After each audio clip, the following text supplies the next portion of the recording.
ಮಾನ್ಯ ಶಿಕ್ಷಕರೇ, ಗೌರವಾನ್ವಿತ ಹಿರಿಯರೇ, ನನ್ನ ಪ್ರೀತಿಯ ಸ್ನೇಹಿತರೆ, ನಮಸ್ಕಾರ. ಇಂದು ನಾವು ಮಾತಾಡಲಿರುವ ವಿಷಯ ಹಿಂದೂ ಧರ್ಮದ ಬಗ್ಗೆ. ಹಿಂದೂ ಧರ್ಮ ಒಂದು ಧರ್ಮ ಮಾತ್ರವಲ್ಲ, ಅದು ಜೀವನ ಶೈಲಿ. ಸ್ನೇಹಿತರೆ, ಹಿಂದೂ ಧರ್ಮ ನಮಗೆ ಕಲಿಸುತ್ತಿದೆ ಸತ್ಯ, ಅಹಿಂಸೆ, ಸಹನೆ, ಎಲ್ಲರಿಗೂ ಗೌರವ. ವಸುದೈವ ಕುಟುಂಬಕಂ ಅಂದ್ರೆ ಸಂಪೂರ್ಣ ಜಗತ್ತೇ ಒಂದು ಕುಟುಂಬ.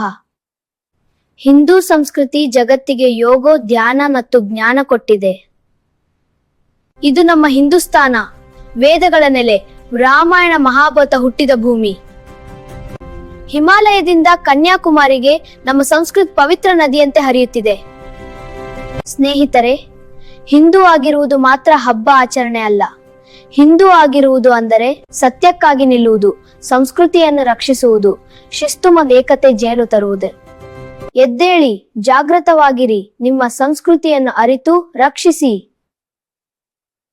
ನಮಗೆ ದ್ವೇಷ ಬೇಡ, ನಮಗೆ ಜ್ಞಾನ ಬೇಕು.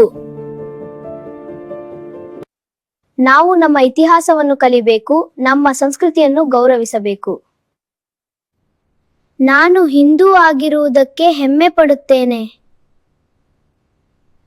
ನಾನು ಭಾರತೀಯನಾಗಿ ಹುಟ್ಟಿರುವುದಕ್ಕೆ ಖುಷಿ ಪಡುತ್ತೇನೆ. ನಾನು ವಾಗ್ದಾನ ಮಾಡುತ್ತೇನೆ, ನನ್ನ ಸಂಸ್ಕೃತಿಯನ್ನು ಮತ್ತು ನನ್ನ ದೇಶವನ್ನು ಸತ್ಯ, ಶಾಂತಿ ಮತ್ತು ಧೈರ್ಯವಾಗಿ ಕಾಪಾಡುತ್ತೇನೆ. ಜೈ ಹಿಂದ್, ಜೈ ಭಾರತ್ ಮಾತಾ.